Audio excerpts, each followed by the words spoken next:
Welcome to the Creative Brew, helping you keep your creative juices brewing. We're giving out chunks of insight, motivation, and practicality for your creative journey.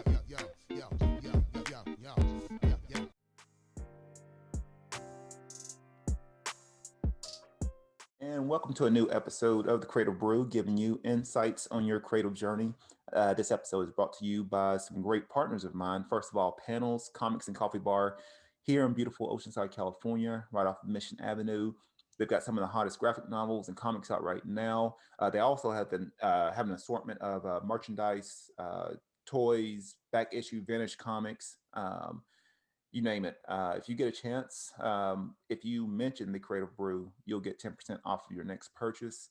And you can check them out at Panels Coffee on Instagram or Facebook, or you can go to panelscoffee.com.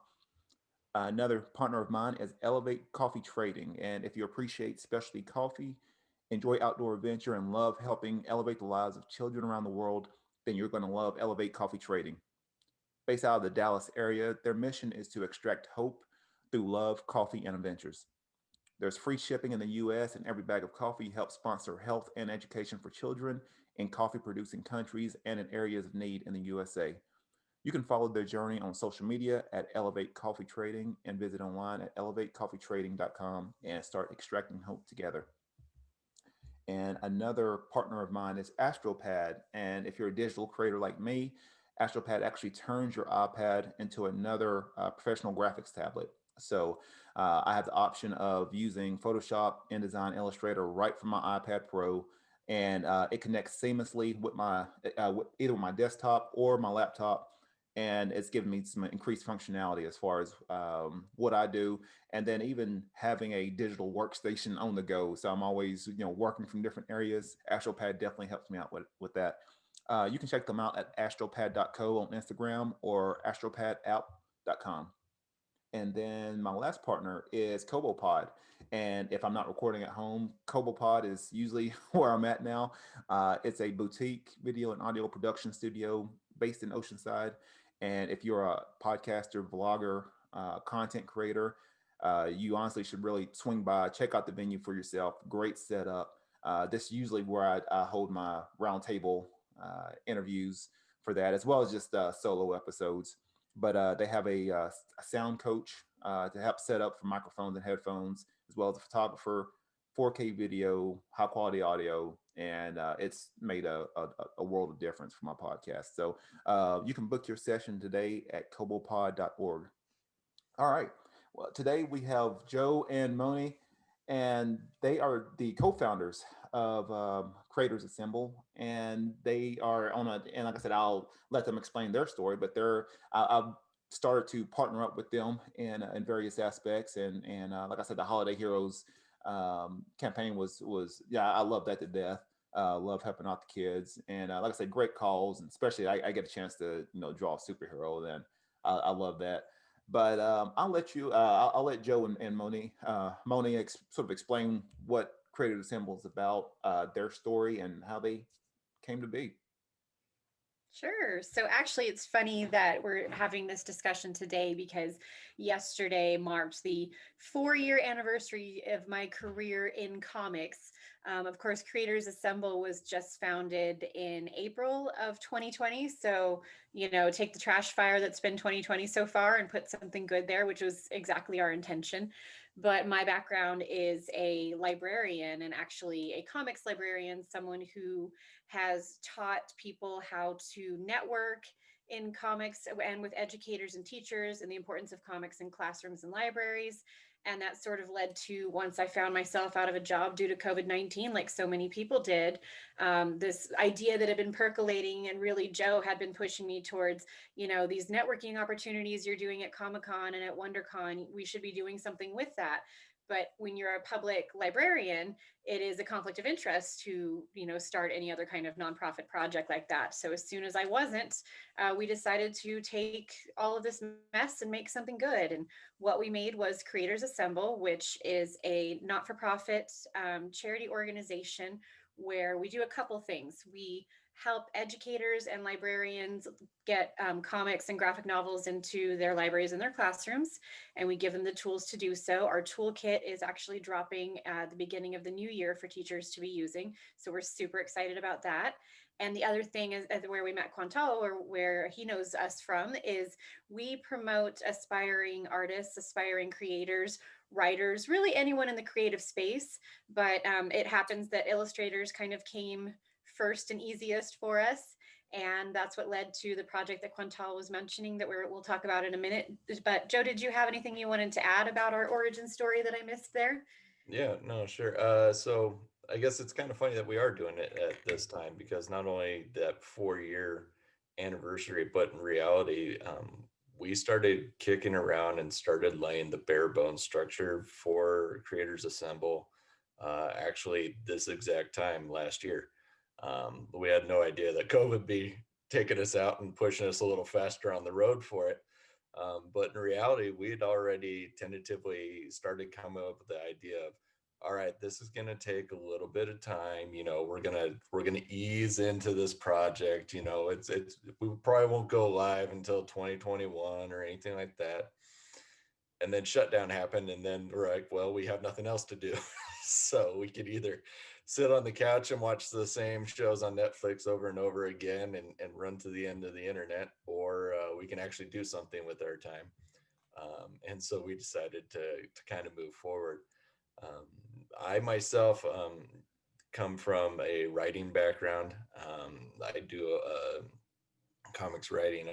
I've done a little bit of screenwriting. I've done, a bunch of different genres, but mostly we kind of had this nice little meld between Moni and myself, where she's the educator side of things. She understands the educators inside out, upside down. And I came from the creative background, where I always met different creators at Comic Cons and different aspects there, where we ended up, kind of, I would get their stories over and over again, and that would be what pulled on my heartstrings. Was I was literally sitting there talking to creators who didn't know how to become professionals, who had all sorts of talent, but they didn't know how to do anything. They were just kind of a little bit lost out there, didn't have any guidance or anything. And nothing struck me as sadder as then somebody with all this creative talent, and they don't know how to share it with people. They don't know how to be able to get it to the rest of the world. And we couldn't just let that go. And so we had to find a way to help these people as much as possible. So it was kind of a nice melding of our hands and our personalities, and just kind of the perfect storm, really. Wow. So why do you think that I think you just brought up a good point. Why do you think it is hard for a lot of creators to sort of figure out? Because I've seen, I mean, I'll look on social media or anything like that, and I mean, it's people with, I mean, just the talent is tremendous. But why do you feel like it's sort of hard for them to sort of market themselves, to sort of figure out, where they need to go? Like, Yeah, There's a, oh, oh, go ahead. oh, sorry. yeah, anyone can answer that. No, it's okay. We talk over each other all the time. It's being married. Life That's at what home. happens. Um, part of what it is, I think, is that in every other profession, you can go to school and they teach you how to become a professional. You learn how to do the steps of becoming a professional this way. If you want to be a doctor, they show you how to be a doctor. If you want to be a salesperson, they can teach you how to be a salesperson. But in art school, they teach you, different methods of how to express yourself artistically.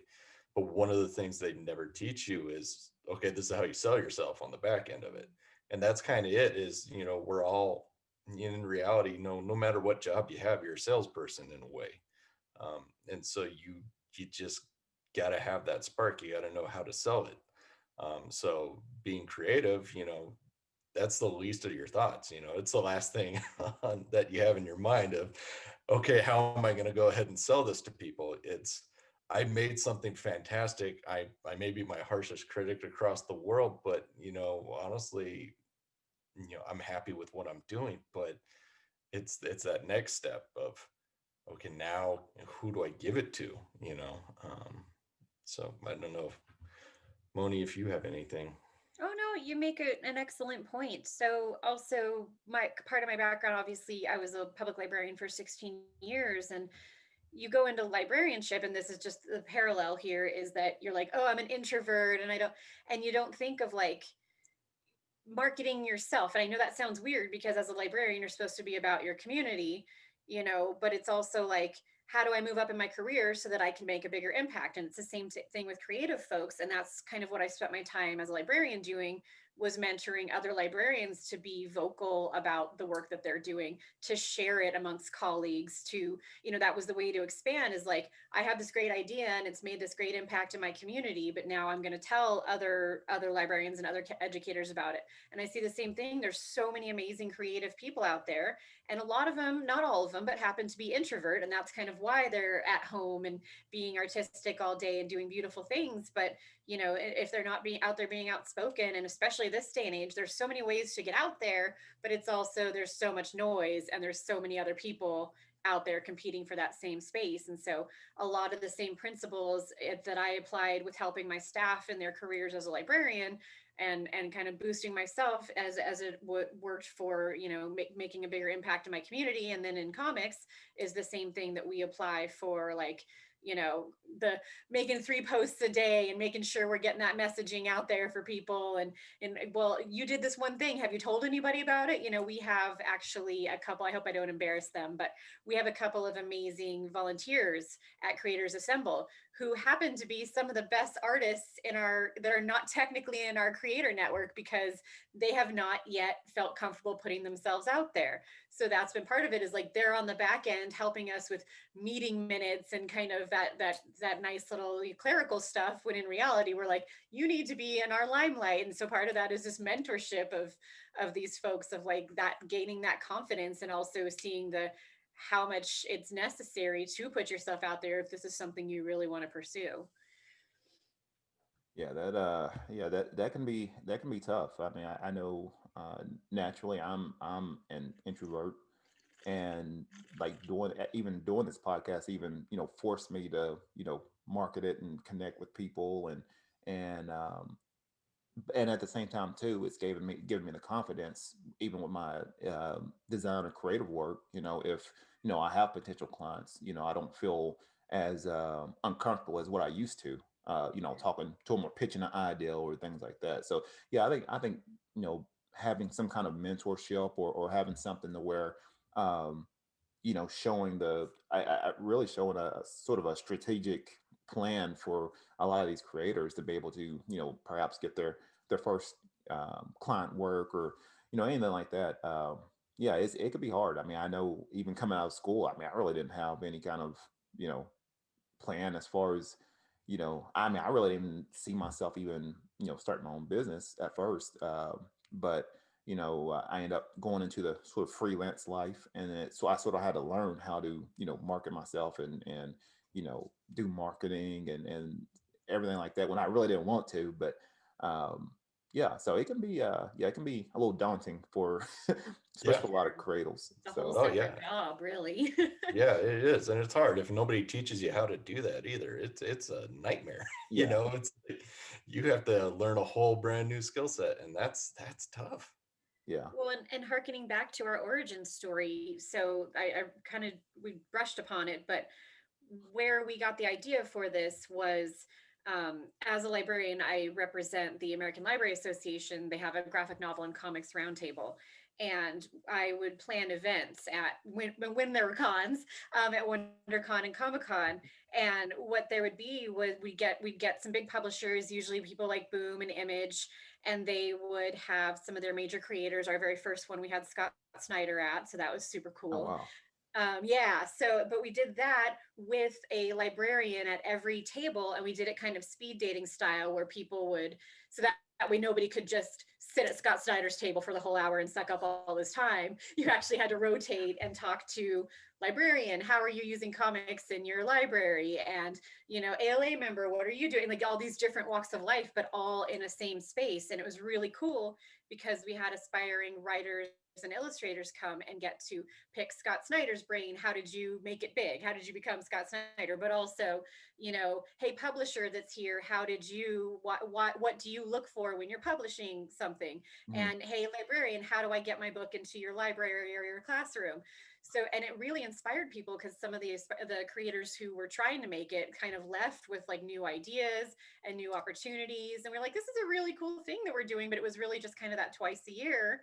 And so that sort of was the natural extension of we're teaching people to come out of their shells, to meet face to face when you could, and to network and to learn that there's more than just, okay, so I can draw. Big deal. I just met this person that can do lettering and drawing and this and that. What else can I offer? Or how else do I market myself to step up my game? Where do I fit in? So I love what we're doing now. And, we help just kind of push people's Kickstarters and some of their creative projects. Every once in a while, we get opportunities thrown our way that we can give to our creative network. So it's just kind of a really cool way to give back and watch. I mean, Joe's got behind him on the right-hand side, the black and white print there is one of our first Limelight creators. That's Emily Larrabee, and she's enormously talented. And, we're helping her find work out here. She was originally in Oceanside when we met her. So you never know where it's going to take them. And I hope someday we'll be part of someone's footnote where they're like, well, now I'm super famous, but I remember those guys from Creators Assemble, and maybe I'll come do a networking event for them too. Yeah, Emily. Yeah, Emily. I follow Emily on Instagram. Her work is awesome. She's got a very unique style. I could definitely see that. On a cartoon or just other places. So For sure. she'll be finding something pretty soon. um, so going to the education side, getting comics and graphic novels into the as a educational platform. How are you able to pitch that? Because like I said, I see people starting to do that now, and I honestly made that was how I read. I grew up on comic books, and that was a reading. Um, that as far as with that was something that helped me with my oral and written skills, was reading comics. So what do you how do you as far as on the educational side, how do you pitch that to to educators saying, hey, look, this is a good investment to. In the beginning, it was hard. It's getting easier. There's still a lot of kind of older mentality where educators and librarians may not like having those, but they're at least realizing now the data is supporting, particularly K through 12 comics, the market. I mean, if you're just looking at it from the old school retail money making mentality, the K through 12 market is gangbusters above and beyond anything in just the Marvel DC fan realm. Now you've got your Scholastic in the game, and folks like that, Penguin Random House. And so just from a sales perspective, it's an easy sell when you look at the numbers that are starting to come up. From a school perspective, for me, I created a small adult graphic novel book club at a library that I worked at. And it was a need that we had because we had a teen collection and a kids collection. As I mentioned, the K through 12 were like flying off the shelves. And the teen collection had a bunch of mature titles in there that when you're a public librarian, you get used to, but it sucks, challenges from the public as far as like censorship and all that kind of thing. And I came in as a new librarian there and I was like, we're going to get popped someday that some teenager is going to grab an adult comic and it's going to say that it's for teens and it's clearly not. And so that was kind of my argument for pulling the adult stuff out and having its own collection. Then I saw that Comic-Con had a graphic novel book club and I was like, I want that for us. So I got in touch with them and we started doing that. And it just kind of snowballed. I got invited to speak on a specific educator panel. And I basically told the story that I just told you guys, but with a little bit of like the return on investment of basically that collection became the third highest checkouts in the library. So when we're talking about checkouts, we're talking about people came into that library to get kids' books, to read to their little ones. They came into that library to rent DVDs at the time. And then they were coming in to rent specifically adult comic books. And when I say adult, I just mean reading level.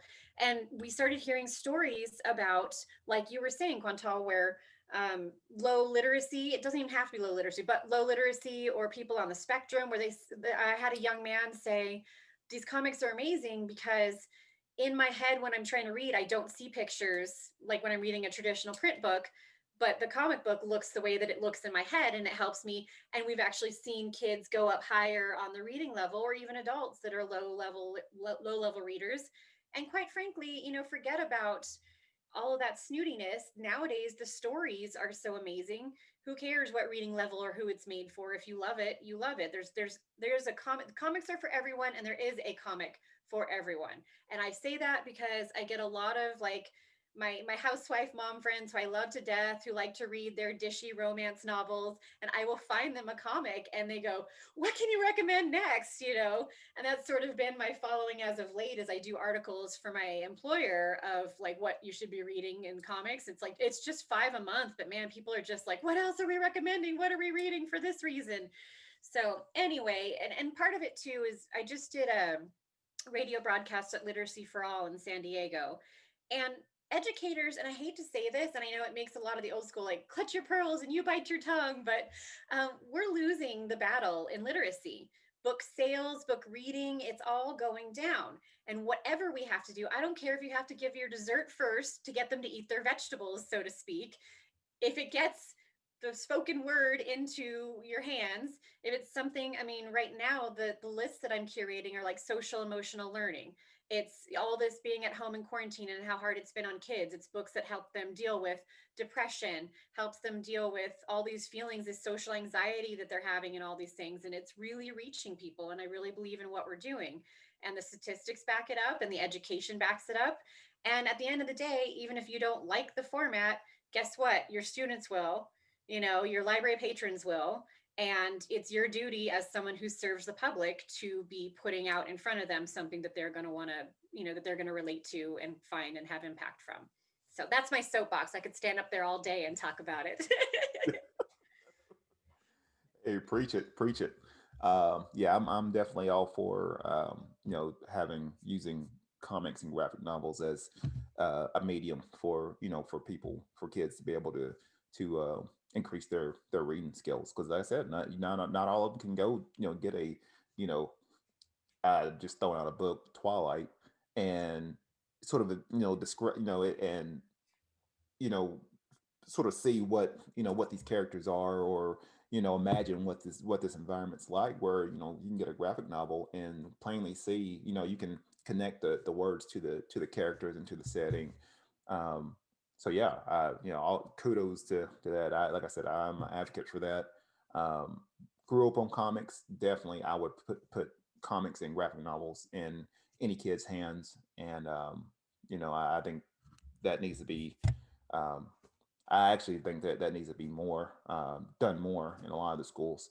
Um, as far as the limelight gallery, Joe, maybe you can answer this. As far as how did that even start? And guess what is the limelight gallery for for anybody that's listening or watching? Yeah, sure. So the Limelight Gallery was actually an idea that we had, that we could spotlight a lot of different artists, and I mean, because there are just so many at any given point. And so what we really wanted to do was we wanted to find people that wanted to share their personal stories, and wanted to make a connection as well. And so what the Limelight turned out to be was, we can just take one artist, give them a month spotlight, where we, on our website, we put up all their works in the gallery that they have. We got a profile on them, and then we sit down, we do an interview, and record it for YouTube and all that, and we let them share their story of how they found their way into art, how they how they got to where they are right now, and then also their personal interests, their struggles, their all the good stuff. But the key part of it too is that we also highlight them monthly newsletter, which you can sign up at creatorsassemble.org right now and hop on and actually sign up for the newsletter as well. But what we do is every month we put out the newsletter, we make sure we spotlight that artist as well. And we know our newsletter goes out to a lot of big name publishers and a lot of big names that are on that list as well. So regardless, when you're a limelight artist, you're gonna be noticed by bigger cats above you. And that was the big thing. We want to find somebody with 50 followers and be able to bump it up to, at least 1,000 kind of thing. We want to lift you up and maybe catch the eye of a big name publisher or something along those lines who actually just happens to stumble upon their art and look at it and go, wow, that person's got serious talent. Or at least maybe we can kind of bring this person under our wing and help them out as well. But the idea was, yeah, the limelight, we need to put a little attention on some of these names that haven't really been discovered yet. We got to give them their time to shine, because I mean, anybody could benefit from a foot up kind of thing. And I think we're just trying to be that step for them to lift them up into the next platform. And we're not huge yet as far as following, but we've got, as Joe mentioned, we've got key followers. And moreover, something that a friend said recently is every time you do someone else's podcast or some other opportunity, you're reaching an audience. If it's 3 people, it's still 3 people that you haven't reached before. And you never know. I mean, we're going to actually be doing a recap of 2020 with our previous Limelight artists, because a handful of them can say that they've had at least one paid project or new opportunity from being seen through the Limelight. And that can only snowball, that can only grow, especially when we get out of this crazy year. Things can only go up from here, right, guys? Right? So yeah, you never know. It's just, I think it's a good confidence builder, no matter what, is just to kind of be like, I am worthy of being, a month-long spotlight from this whole nonprofit, and all eyes are on me for the month. I mean, that's pretty cool. No matter what, it's a good confidence booster for people like our volunteers who were pulling out of their shells little by little. So So tell me a little bit, how did I was part of the Holiday Heroes campaign. How did that even form with the Make-A-Wish?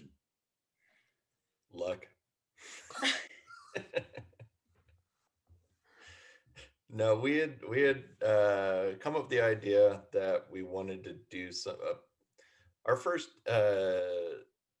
charity book that we put out this year, which was huge for us regardless. The fact that this is our first year and we're already trying to give back to others, that was always kind of a fundamental, one of our cornerstones that we always wanted to build on. Was we want to help out artists and educators, but also we want to help the community as much as possible. And so our first ebook was, to promote artists, but then also it kind of turned into a social justice book, where we focused on the Black Lives Matter movement, and then we also focused on the LGBTQ, and we got a lot of praise for that, and that was really great. But we also wanted to reach our hand back one more time, because holidays are hard. They're really hard. And especially, if you have children that may actually end up being fairly sick. And we wanted to do something that and it's a simple idea really, but I mean, when you look at a kid and you can just give them a little bit of hope in the holidays, that's all you really need, right? I mean, that goes miles. And what better way than to make a kid a superhero, so to speak. So Moni did all the heavy lifting with Make-A-Wish. I mean, it was Joe's idea. So the Holiday Heroes, basically, to describe what it turned out to be for folks who are listening or watching, it's basically we partnered with Make-A-Wish San Diego, and we were able to match our creator network. Make-A-Wish sent us originally 10 children, all of whom are critically ill. And they sent us like a one sheet that had like a small picture of the child, their first name, and then a list of like their favorite things. So their favorite food, their favorite comic book character, specifically in this case, their favorite color, things that would inform artists to be able to make a rendering of these kids. And again, these kids are critically ill. Some of them can't walk. Some of them won't be around too much longer. So it was a cool way to kind of elevate them. You know, they're so strong, their families are so strong, and to show in a physical way the transcendence of, you know, what they think they are versus how everyone else sees them. They may feel not well, they may feel sick or scared, but to everyone else they're inspiring, they're strong, and they're really getting through it and making the best of things. One of the families, we were sent a picture of the three brothers and their parents, and told that two brothers were critically ill with the same genetic illness. And we did illustrations for both of them. And while we were in the middle of that, we actually heard that the third child had been diagnosed with the same illness as his brothers. So their family is 3 for 3 on losing their children in the near future. It's hard to even talk about, but and not saying that we're saving lives or anything like that, but it gave the artists a feel good opportunity when so many of us are, you know, stuck at home and we're isolated, to be able to we had all three of the brothers rendered, and then they like to play Batman, Robin, and Joker together. They like to dress up. And so we had a special one done as a surprise. Even Make-A-Wish didn't know that we were doing it. We had all three brothers done that way together as a little Batman poster for the family. So the mom has a keepsake after all this as well. So it was just an extra thing. But as Quantal mentioned, he did an amazing rendering. You did for Ian, is that correct? Yep, Yeah. it was the Ian. Okay. That was really cool. Yeah, it was Everybody's fantastic. just the creativity, and all of them are so different and yet so professional. We had them framed. We actually just delivered yesterday. The Make-A-Wish folks are super excited, and they will be taking photos with the kids who are willing to, of how it looks when they're receiving them. So I'm super excited to see the kids' reactions. Oh, that'd be awesome. That'd be awesome. And it actually went so well that we're going to extend it into the new year. We're planning on taking on, we have funding for about 5 more kids. And so we have a few more artists waiting that didn't get to do the first round. And, you know, people can still donate. We do have a GoFundMe for Holiday Heroes Creators Assemble. But the more that you donate, the more we'll be able to sustain this project, because what that pays for is a little bit of stipend to the artists for their time, and then the materials and the printing and the framing that we do for delivery. Yeah. Oh, and it's going to be a book. Sorry, I just got to plug one more thing. We're making the whole thing into a charity ebook. That's actually in the works right now. So a book with all of the illustrations from all the artists, which will help promote the artists, will help promote the project more. We'll go for $5 with proceeds to Creators Assemble for our upcoming mentorship project that we'll be doing in 2021. Awesome. So as far as and I guess going into that that leadway there, what projects do you have going on, or do you have planned for 2021? Well, you caught us in our planning phase, so um, we actually have a giant sheet of butcher paper that we're just writing out ideas on.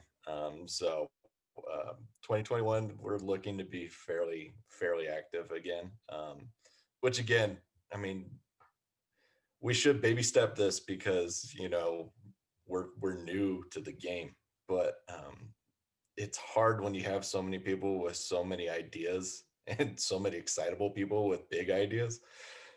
So you want to say yes to everything, and you want to do everything all at once. And honestly, when you're kind of trapped in the house 24/7, you kind of get a little antsy and decide, you know, maybe we should just start doing more stuff anyways. So, but part of the things are, you know, we're going to have our limelight throughout the year. So new artists each month that we're going to focus on. We have a professional job spotlight that we started. We had 2 interviews this year And we're looking to actually be signing up a couple more. The job spotlight is going to be on actual professional careers in the comic book industry, so to speak, but not your standard artist slash writer, because everybody knows those two jobs, but it's the rest of the world behind it that we kind of want to give people eyes on, because you may not have the talent to be the professional writer that you think, or to be the professional artist that you hope that you are. But it doesn't mean that you can't be part of the industry itself. If that's where your heart lies, we want to show you how to get in there and do that. And then we have a Dungeons and Dragons game that's going to be our big event in May. So that's you'll have to keep an eye out for that one. But this kind of moves our focus a little bit of, we started this with the idea of pop culture in general. And wow, comics is great because that was our gateway. We knew people in the industry, we kind of built it.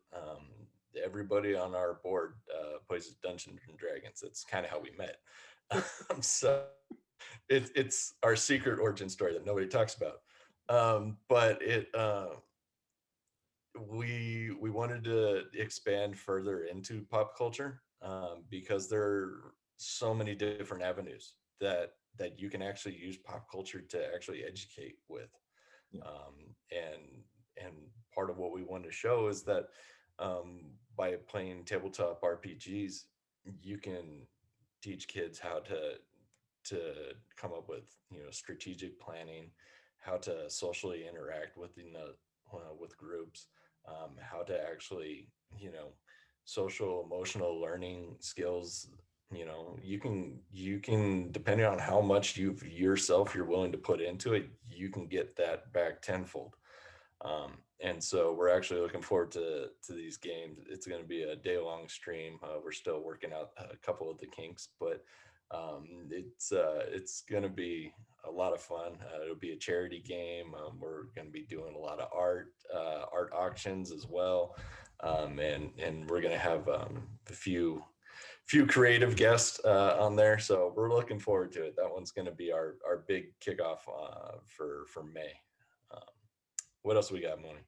We mentioned mentorship program, which is kind of pending funding, but we're putting together people basically who are making a living in the comics and pop culture space as mentors to, we're probably going to go with students who can demonstrate a need, whether they lost an opportunity this past year due to COVID, or, due to parents' job situations or that kind of thing. But basically looking at a mentorship where the teen probably will get a project from start to finish that they'll work on with their mentor and be able to kind of see that project to fruition.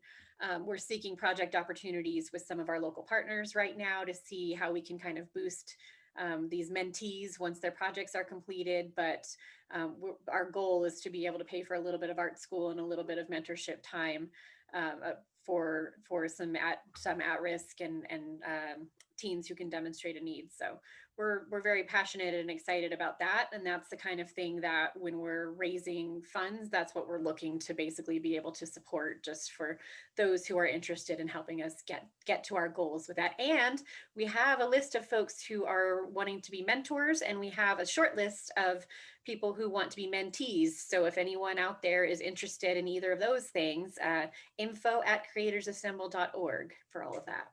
Oh, and I mentioned the launch of the toolkit. I talk too much. We do so many things though. When we were talking about getting the comics into classrooms and libraries, we have a committee of educators, and I'm talking college faculty, Cal State San Marcos, San Diego State University, a bunch of public librarians across the country, really, all of us working towards making a digital toolkit that will be available through our website that's affordable, that will help you implement, whether you're used to using comics in your classroom already or you're new to it. Either way, it's quick start, how to, discussion guide questions, recommended reading lists, everything basically, and 24-hour free support from the educators who actually do those things in their classrooms, so that you can, especially in COVID times, get a digital, comic book and have discussion questions right there for you, have a quiz. We're also going to have some survey statistics showing the learning outcomes of some of these students, how much more they were able to retain and how much better they did in their test scores after having read books like They Called Us Enemy and March through the San Diego community-wide reads this year. So really exciting stuff. And we're happy, again, because we come from the teaching and public library background, if you just have questions about anything like that, like I that's what I get a lot of when I used to talk to educators in person was, how do I get started? Or how do I talk to a parent who doesn't think this is worthwhile for their kid to be doing in a classroom, or whatever else. So feel free to reach out to us and pick our brains, because we're definitely here for that too. Now, quick question is, now that initiative, is that just location specific, or could this be for any school or teacher that's interested in that? I mean, as far as across the country, I didn't know if that was just location specific towards the San Diego area or anybody. No, not at all. The only thing that was specific are some of our survey results, but that's more of a lot of the data that exists that proves that comics and graphic novels elevate people's learning, especially adult learning, is old data, or based on retail sales and that kind of thing. So our data was all done in surveys here, but we are getting with educators from the East Coast and across the country, and everything will be available through our website, 100% digital. So if you want it, you'll have access to it, you'll have access to us, and it doesn't matter where you're located. It's just the studies that we're doing are going to be specific to this area. Yeah. Okay. So going on to the next question, what is, and Joe, Mona, you can just decide who wants to answer this first. What is inspiring you right now? Go ahead, lady. Oh gosh.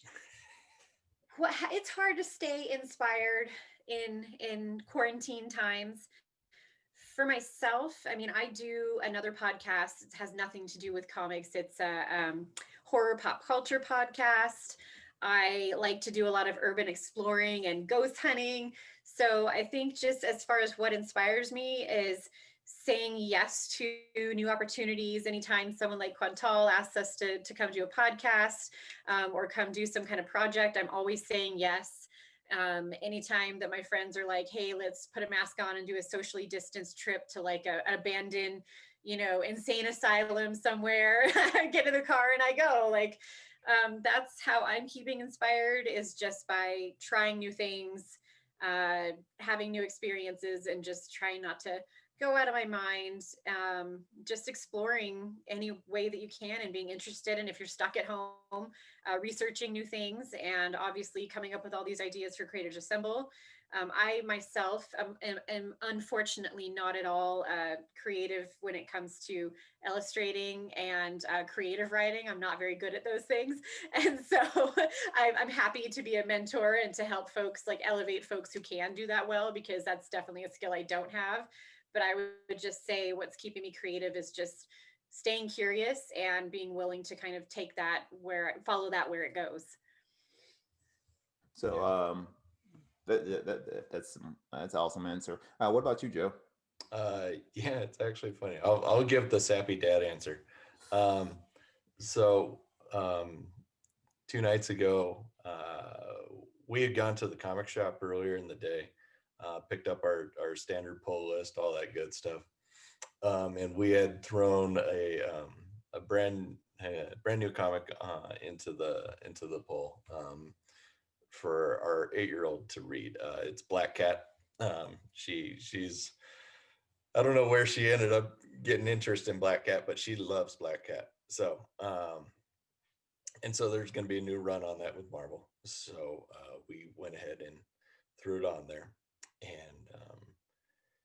her reading hit or miss, because sometimes she'll actually sit down and read, but it 90% of the time we'll catch her on her iPad instead, watching YouTube or playing Minecraft or whatever have you. And so we gave her Black Cat, and like less than an hour later, I hear her upstairs, and I just go have to peek, and she's reading it to herself out loud. And some of the words are too big, for her, but she's still getting the idea. She's actually taking the time to learn and read, and um, that right there is part of the reason why we did all this. Was it's a kid that's learning to read by herself, um, and actually taking the initiative to do so. And it's just because we gave her the tool, we gave her the comic book to put in her hand, and she went and she she gobbled it up. I mean, she just went right through it and is begging us to get her the next issue, which is heartbreaking to tell her that it's monthly, so you got to wait a month. But still, she is just over the moon about it, and the fact that we got our kid to actually put down digital media for a bit and actually read something, that's all we ever need. And then that was the goal, of this whole thing, was to be able to give people tools to better themselves with. And right there, we get to see it live and in person. So that's kind of the rewarding aspect, of not only of CA, but of being a parent as well. So it's really kind of that blessed charm right there. Yeah, that's great. I mean, it is hard to get a lot of these younger kids to pick up a physical book. I mean, like I said, they was pretty much born into a really hyper connected society, and it's just I know my even you know my little grandkids and my little nephew and niece. I mean, already that's all they do is they're on their digital tablet and they know how to use it. But just being able to get that book and sort of read a story and get them to comprehend and connect the words to the pictures. I mean, that's uh, yeah, that's priceless. You know, um, Going into creative tips. What is a creative tip or tips to that you could provide our audience? Um, Personally, most of my lightning ideas strike me in the shower. So it's not good for your water bill, but truth be told, it's where I get my best thinking done most of the time. So that's helpful. But also, I think part of it is actually what I'm kind of hoping my kid will do a little bit more, and I need to do so myself. But in reality, it's disconnecting for a little bit, just detox from a bit of the electronics, really, and just kind of visit the world, so to speak. Kind of clear your head of all the noise of the continual stream of everything that comes in. If you can just take an hour or two just to kind of clear your head and just kind of get a little sunshine on your brain, that goes miles. It really does. Because all of a sudden you kind of refocus a little bit and you can hear yourself thinking again. And it's amazing when you can hear yourself think, what kind of thoughts you actually do have. And then you can just kind of use that as creative inspiration, so to speak. That's where I've come up with a few of my favorite characters. And it's just because I've actually been able to hear myself think for an hour. And and it's incredible. All of a sudden I have other people's voices in my head, but the kind of the right way, so to speak. Well, what about you, Monty? I think kind of similar to what I said earlier is just stay curious, lean into that, and just keep at it. Things aren't done overnight, things aren't done without hard work. We all sitting here know that. So don't get frustrated. And if something isn't working for you one way, then find another avenue, because eventually you're gonna, something that if you're enjoying yourself, you are going to find a way to make it work, if that makes any sense. So, like, I enjoyed reading comics. And then I realized my community enjoyed reading comics too. And then I realized they were benefiting from it. And then, I was like curious about what else I could do to help them benefit from it. And it just sort of snowballed, and here we are. So yeah, just kind of lean into what you love and work hard at it. But also don't be so nose to the grindstone that you're not seeing the bigger picture of like, okay, I'm doing it. But like we've all said, how do I let other people know that I'm doing it? How do I market it? Or who can I connect with to help me do that? So find someone who believes in you, find someone who doesn't believe in you, because their criticism or, their constructive feedback can be very helpful to your process. And that's where you learn. So that's what I'll say. So we'll go into the creative life.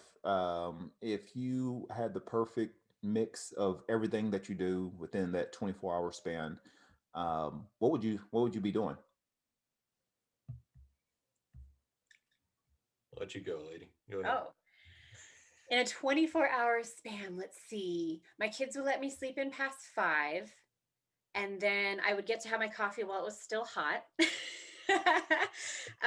Creatively, Creators Assemble would be my only job.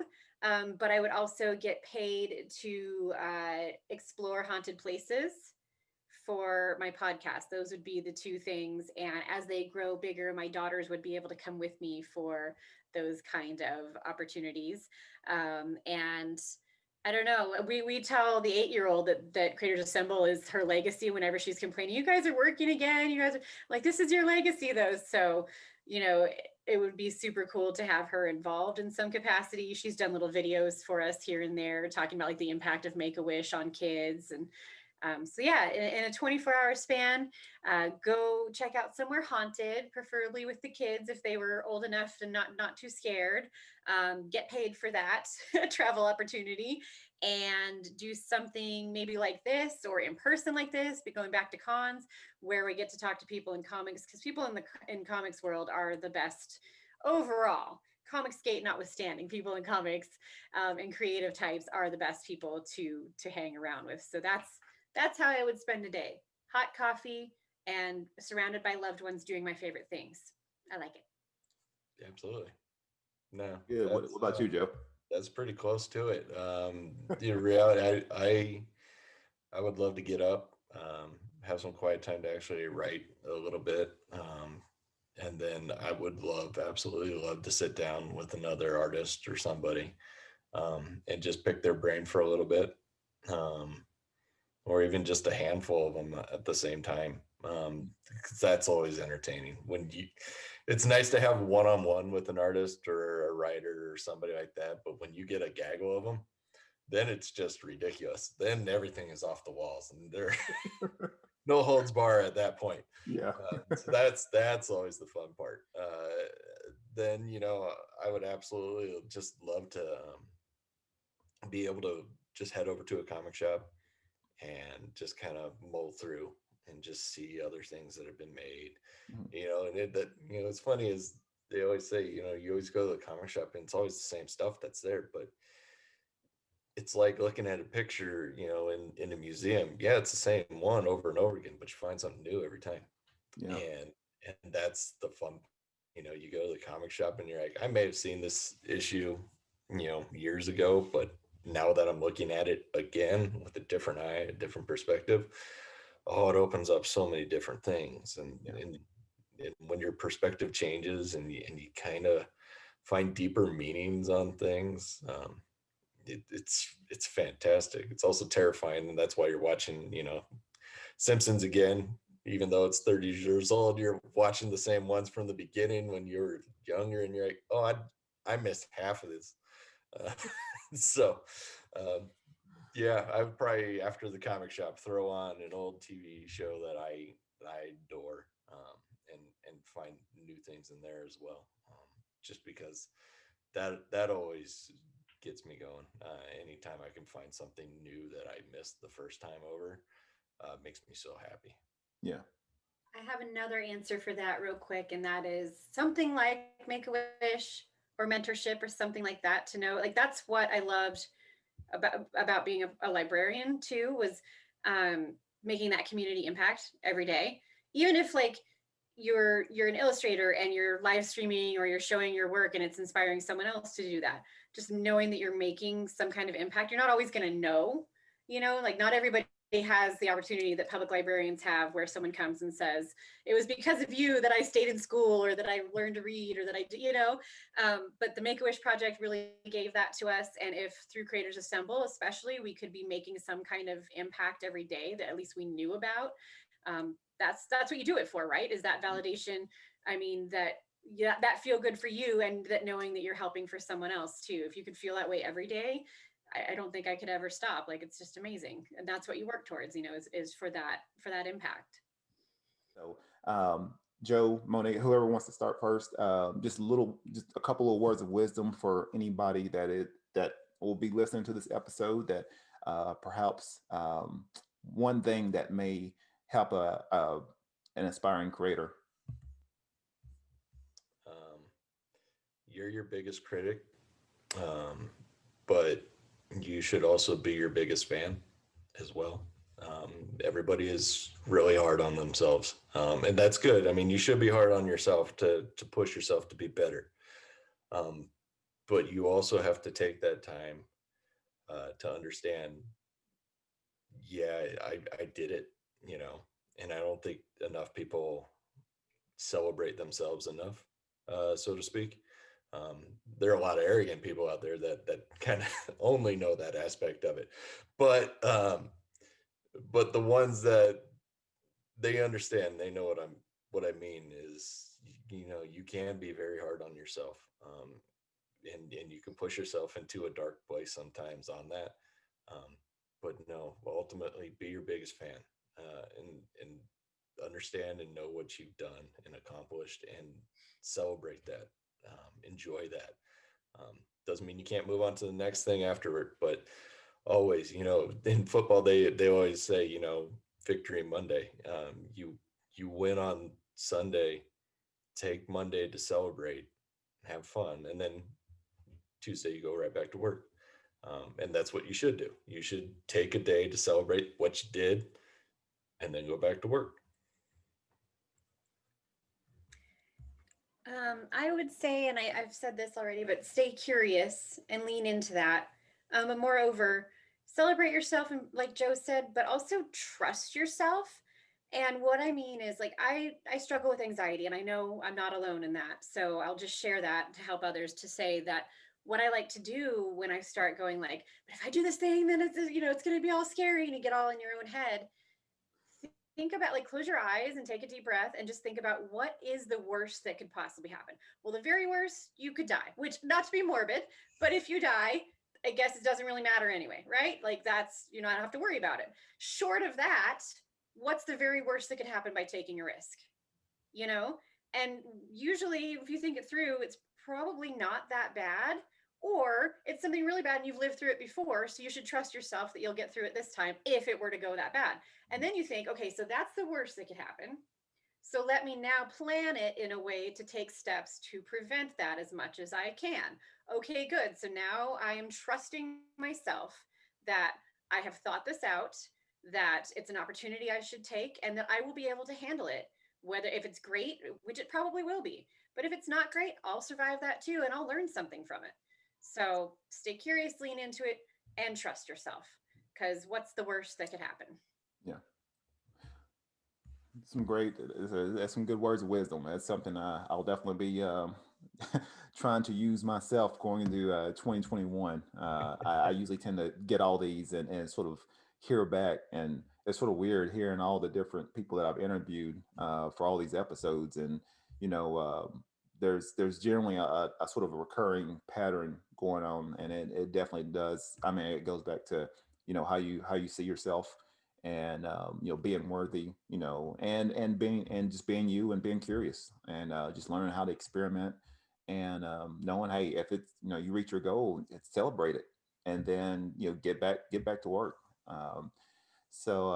Yeah. Oh, and also too, how can people get in touch with Creators Assemble? Go for it, lady. Oh, okay. Well, as we mentioned, the generic email, which we do check, is info@creatorsassemble.org. Mhm. And that gets triaged to us, but you could do Joe or Moni and it's still creatorsassemble.org. Best way to check out any of our initiatives, whether that's you want to be one of our artists or you want to find out more about our holiday heroes or any of that, is just simply creatorsassemble.org.